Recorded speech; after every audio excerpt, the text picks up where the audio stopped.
Welcome back. I'm Nicholeen Peck. This is the third part of a 6-part series called Homeschooling Made Easy, Deep, and Fun. And in this episode, we're going to be talking about how education changes by age.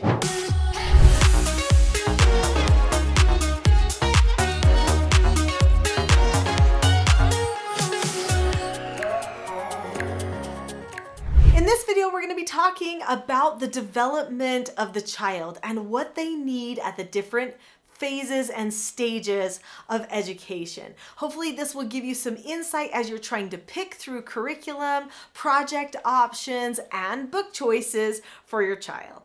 As a quick review, in video 1 of this series, we talked about the different phases of learning. We talked about the core phase, which was ages 0 to 8, and then the love of learning phase, which was ages 8 to 12, the scholar phase that was ages 12 to 18, and then of course there's there's depth, mission, and then impact phase as well, which come after those 3 initial phases. So most of the homeschooling that you're going to be doing in your home will take place in these 3 phases of education. So let's talk about what we need to be aware of developmentally during each one of these phases of education. Because if we can know where the child is at in their brain, what types of needs that they have with their learning, then hopefully we can also find the right supplements to our educational environment to make sure that we have the best environment possible. Now, just remember before we get into these developmental cues that you want to be keeping in mind that someone does need to go through all the different phases of education in order to really get to the end. So if a child is, say, 14, you're just starting to homeschool now, you may want to take a little bit of time and pull back and do some core phase, and then some love of learning phase, and make sure you can really work them into that scholar phase. And you don't need to worry about doing any of it super quickly, because a person can learn everything K through 12 in 4 years if they love learning. So that just means that you've got to help them love learning. That means they've got to go through a love of learning phase, even if their love of learning phase only lasts a couple of months, because then they're motivated to do something new. Sometimes when a child is older and they haven't been through the core phase and the love of learning phase, they can go through those 2 phases in a pretty rapid amount of time. But one key thing that does happen during the love of learning phase that they might not be able to do very quickly is they get through a lot of books. They start reading more and more books. And so it's hard to make up that time, but there are a lot of things that you can make up. So let's start with core phase. So let's talk about core phase. In core phase, there is so much curiosity about why things work and how things happen. And there's so many questions. There's also attempts at creativity. Lots of times children will try to figure out solutions to their questions that they have in their minds by making stuff up. So you'll see children in the core phases making up jokes. They try their hand at comedy. They try to make up stories. They'll say, I'm going to write a story, and they get 2 pages in, and then they don't really write it anymore, or they don't get back to it for a while. They usually are trying to really get a handle on art and drawing lines, drawing shapes, stuff like that. This is obviously going to help them with their handwriting skills, which is something that they're going to be working on as the different phases are progressing. They also think in pretty absolute terms. This is important to understand, because the type of information that you give to a child during core phase needs to be pretty clear. Absolute, meaning good is good, bad is bad, good wins, okay? This is the type of story. So it would be like the 3 little pigs, okay? The 3 little pigs are good, but 2 of them are kind of more lazy than the other one. The one that does the most work and is the most good of the good guys is the one that saves everybody else. And of course, the bad wolf is just bad. He eats pigs, and that's it.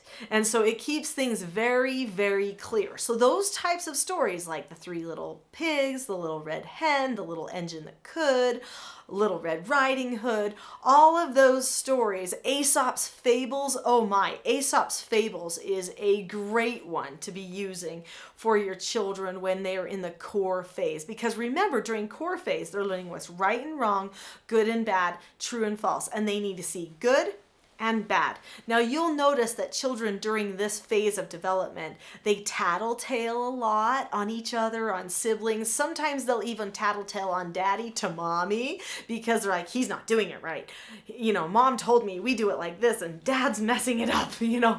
And so they don't understand, well, when you're an adult, you can kind of decide things your own way. They don't see all of those gray areas where, you know, there's development, there's individual choice, there's roles where one person can be in charge of another person but cannot be in charge of somebody else. They don't see any of that. They only see it's right, wrong, good, bad, true, false. And so all of the learning we want to keep in that paradigm because that's what they're looking for and that's what they're going to hold on to. So you notice there's books, classic books like Beatrix Potter books like Peter Rabbit, Squirrel Nutkin, some of those things. Those books are all very absolute, right? So-and-so told a lie.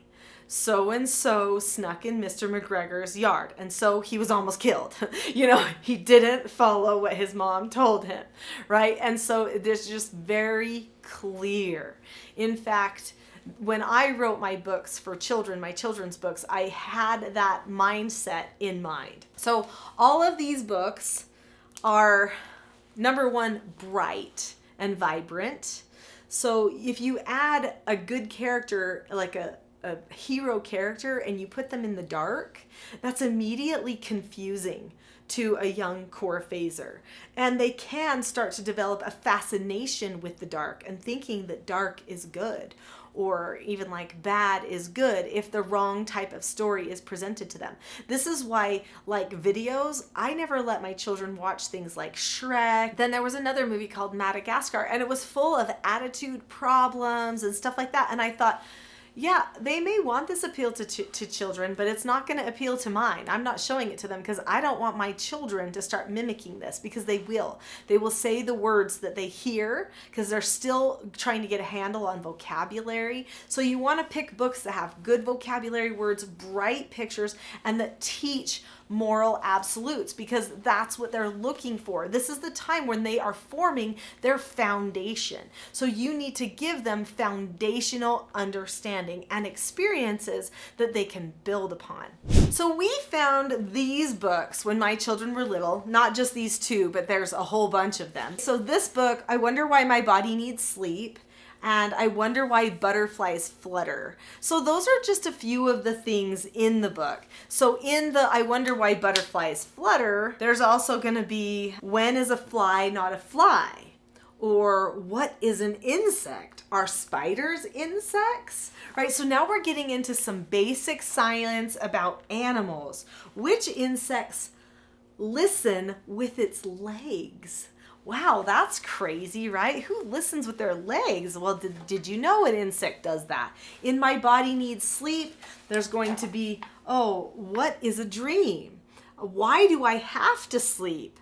What is sleepwalking? So all these things that have to do with your body and with sleep. But then there's other things too, like what are muscles? What are bones? What is a cramp?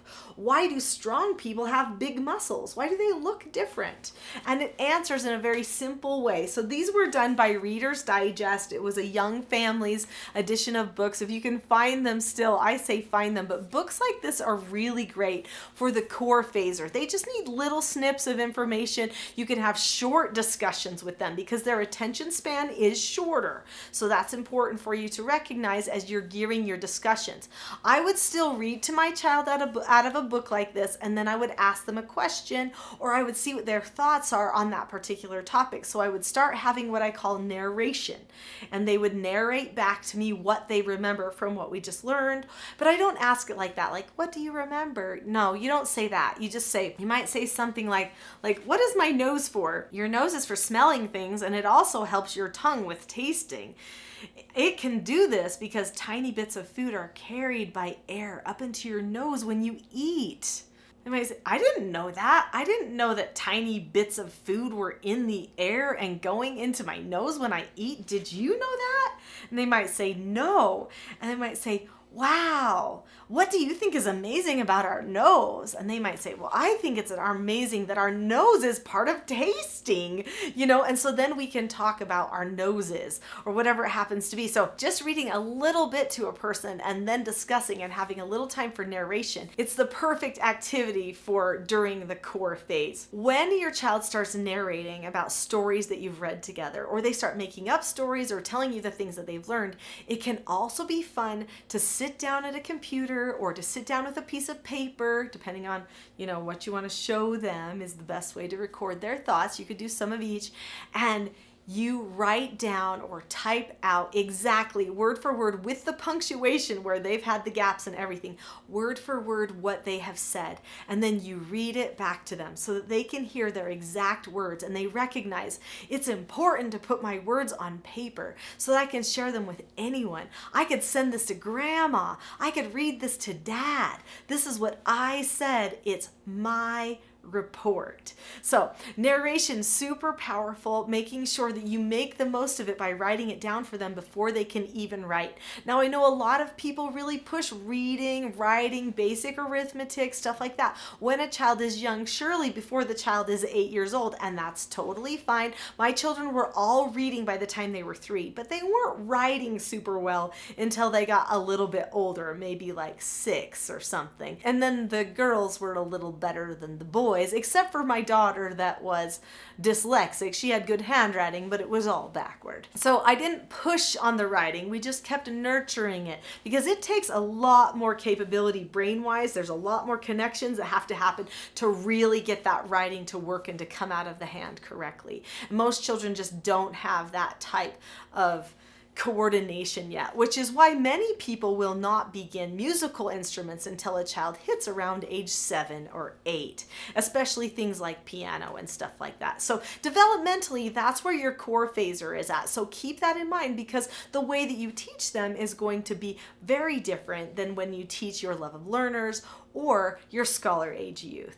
So I'm going to get into these other 2 phases quickly and show you some of the things that they might be reading, but this is just going to be a very small sample of what will be on my book list. So I'm providing a book list for everybody who is part of this training, and so be sure to click the link in the description below so that you can get the book list for free, and it will all be categorized by the different phase of learning that the person is in. So let's talk about love of learning. Love of learning usually between the ages of 8 and 12. And what is a person experiencing developmentally when they are in love of learning phase? Well, they start to ask even more questions. Their prefrontal cortex has developed more in the brain, and so they are able to start problem solving more. Now, normally around the time of 8, they've lost some of their curious synapses. When a child is around the age of 5 or 6, they have more synapses forming in the brain, meaning more pieces hooking together than any other time. And after that, they start to weed out ones that they didn't need, which means you could have to review a few things that you've learned before. Maybe you learned what a mammal was when they were 5, and then all of a sudden they're 8 or 9 and they don't really remember what it means to be a mammal. And you might have to review some of those things. Do not be concerned if that's the case, because probably that synapse didn't get used a lot, and so you need to either strengthen it or reform it again, which is totally fine.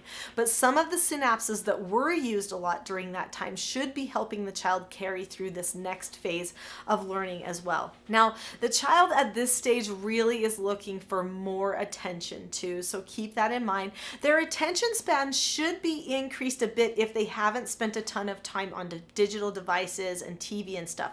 If they've had a lot of time on digital devices, you may have to work at extending the attention span, because the way that they have movies and stuff set now, there's changing all the time. There's little changes. You probably even noticed in my YouTube videos that there'll be changes and adjustments in focus just to keep people not getting bored in the video. That's just how we've trained ourselves now. It's kind of sad, but it's the way it works. So anyway, your child, hopefully if they've had a lot of time to work on their reading with you, because you will have taught them how to read and they've been practicing it with some really easy readers, will now be ready to start taking on a little bit more difficult stuff. They might be starting to read things like this, which is a skinny book It's by Jean Fritz. I love Jean Fritz's books. If you are studying like the founding of America, this is a great book. A great series of books to read. So this one's Where Was Patrick Henry on the 29th of May? This was the first one we found because my son Quinn was born on the 29th of May. And you see there's a lot more writing in there, but half the book is still pictures, which is nice. So there's going to be some writing and some pictures. You may even read it with them initially and then turn them loose on it. But this is going to be great because this is going to be your history study. You could spend tons of time going through these books for your history. All right, other types of books, small chapter books like this one. So this one is one of our favorites, 20 and 10. And this is a one about World War II and some children in World War II and how they kept some Jews safe and how they had this little hideout in their school in France and what they were doing during this time to maintain their childhood, but also to try to keep people safe from Nazi attacks. And you can see it's a nice thin book. It's just a little puffin book. So some of these that you can find just trade paper can be really gems, honestly. But this is going to be super easy, again with a few pictures inside of it that you're going to be finding here and there as you read through. I know that my children read a lot of books along the same lines, but they were more fantasy-ish, but they would cover different periods of in history, and they're called the Magic Tree House. So in the Magic Tree House books, then they would go to different times in history or different places in the world and study the ocean or study, the Civil War or whatever, in just as these children kind of traveled in this time machine type thing in this magic tree house where they would travel around from place to place. Those types of books are things that really grab onto the love of learner. There's a little bit of imagination there, which they really like because they're starting to do a lot more pretend. When they're little, everything is very concrete, but once they hit that middle zone around age 8, they really like to nurture that creative side. So bringing in art is going to be really, really good. You might find that they start developing kind of with math. They don't love it as much. Some of them might still enjoy it, but some might decide they don't like it as much. All the more reason to play a lot of math games during that phase of development so that they can keep seeing that they do like math. It's fun. It's engaging. They do a lot of things with it. It actually has a use, and the use isn't to get a job one day, which is the silly public school thing that they pull out for everything.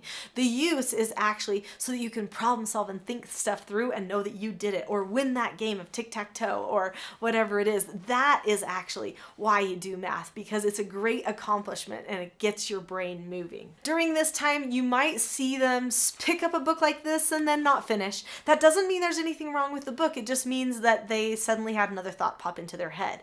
Many children in their years 8 to 12 get diagnosed with ADD, and that's because being a love of learner can look like ADD, but it's not really. It's just that your attention gets shifted. Life is so exciting. Everything catches your notice. You want to try everything, so just do. Make a kite, collect bugs, do all of those things that you've been doing all the way along, but now with more purpose. Lego is going to also be really exciting for your love of learners. There is a point where you have to kind of pull it back a little bit though, because it can kind of take over your whole day, and you want to be really careful about that as well. Now, if you want your children to get into history, these are the best.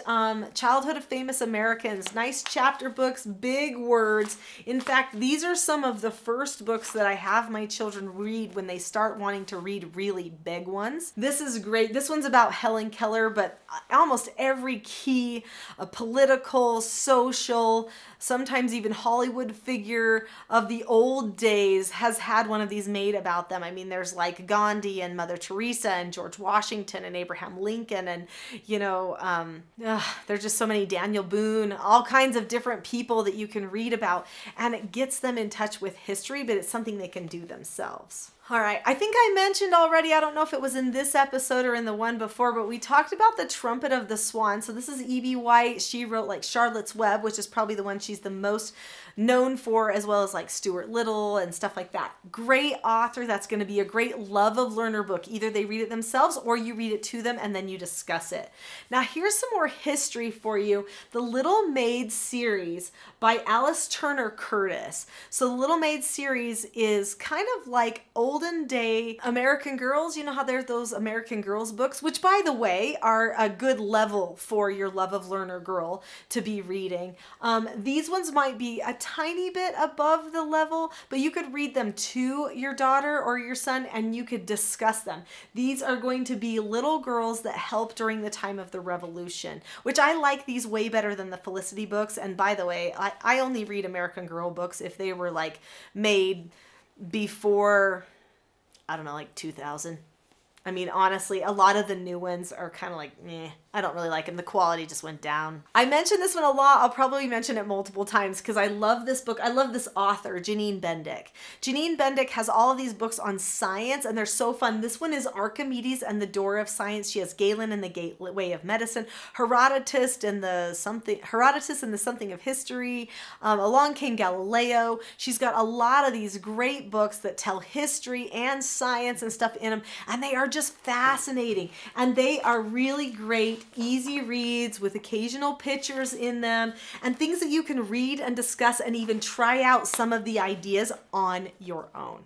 Now, speaking of read alouds, which I think are super important, this one here, Caddy Woodlawn, is a favorite to read to the children during those love of learning ages. There's so many, there's going to be more on the book list, but I wanted to just show you a few of our gems, things that we have loved, and Caddy Woodlawn is definitely one of those that just pulls at our heartstrings. So let's talk about scholar phase. Now, when a person is in scholar phase, they're ready for harder things. And when I say harder things, I mean books like this, like The Chosen by Kyan Potok. This is a book that I had all of my children read. It's a great story of a scholar, actually a couple of scholars, and what happens to them because of what they choose to study, what's going on in their family life, and it really gets into the Jewish culture a lot too, which is really cool. Studying some harder things, getting your thoughts wrapped around some deeper material is always really good. So another book that I have my children read is a book called The Dream Giver. And if you actually saw me in the BBC documentary, The World's Strictest Parents, or saw any of the reaction videos to that on this channel, then what you probably don't know is that with James and Hannah, we actually read this book. Now, I read it to them, or they read some of it, and we discussed it together. Now, this is a self-help book. It does have a story in it and an analogy all about living with purpose, and it goes into details about what might get in your way of living a life of purpose. Speaking of self-help, here's another one of my favorites written by two brothers, Alex and Brett Harris. It's called Do Hard Things, a teenage rebellion against low expectations. And it talks to the youth about things that they can do, how to step out of their comfort zones, how to take on more and do more and not be afraid to make a difference in the world right now, which is super important, especially because so many young people feel so helpless and stuff right now. This is a really great read for the scholar age. I like my scholar age youth to start reading things that help them see their world in a new light, help them recognize problems and be able to discuss solutions. So we read this book called Red Scarf Girl. Red Scarf Girl by Jili Jiang is actually a true story of a girl who lived through Mao's Cultural Revolution, and she tells all the details about how her society was groomed for this really extreme communistic state when it hadn't been like that before. And so when you read her story, you can see, oh, we need to be careful about that type of behavior. Oh, that could be a warning sign if, someone's taking over society or something like that. So a gem. An absolute gem of a book, leads to some incredible discussion with your youth. So I highly recommend this one. Two other favorites that we have that I've got to mention really quickly, Little Men or Little Women, anything by Louisa May Alcott. We love her. She's a great writer. She really gets into what it feels like to be a young man or a young woman and what types of struggles you might have and maybe vices you have to overcome, which are great. And that can be read to a love of learner too. In fact, you can read The Hiding Place to a love of learner. You can read any scholar age book to a love of learner. But the scholar really loves diving into this book like The Hiding Place, which is another true story all about the time of the Holocaust and what one woman did to try to save so many people in her home and what happened to her and her family because she did. Biography is big. Okay, biography teaches history, biography teaches science, and it teaches math. And when your child hits scholar age, so when their love of learning, we get into biography with Childhood of Famous Americans, and I maybe read a few things like The Hiding Place. But when you get into scholar age, biography becomes an important part of the curriculum so that you can really start getting that feeling that you're thinking out the problems in the world, because that's what happens during scholar phase. Is in scholar phase, the brain is like, wait, I want to figure this out myself. People have been telling me things, but now I want to come to my own conclusions. I want to have opinions. There's different levels of writing that they go through, such as they write opinion papers, and then they write like compare and contrast papers, and then they start putting all of the essays and the research papers together. But their writing starts to improve exponentially as they start to share their thoughts. So all the more reason that discussion is important. And hang tight, because we're going to have a whole segment of these trainings on how to lead a really great discussion. So be sure to join us for that when we have that one. This has been a great talk about how education changes by age, and I hope it's been helpful for you. Be sure to join me for tomorrow's segment, which is skills that you are going to need to be successful in your homeschool environment and with your relationships.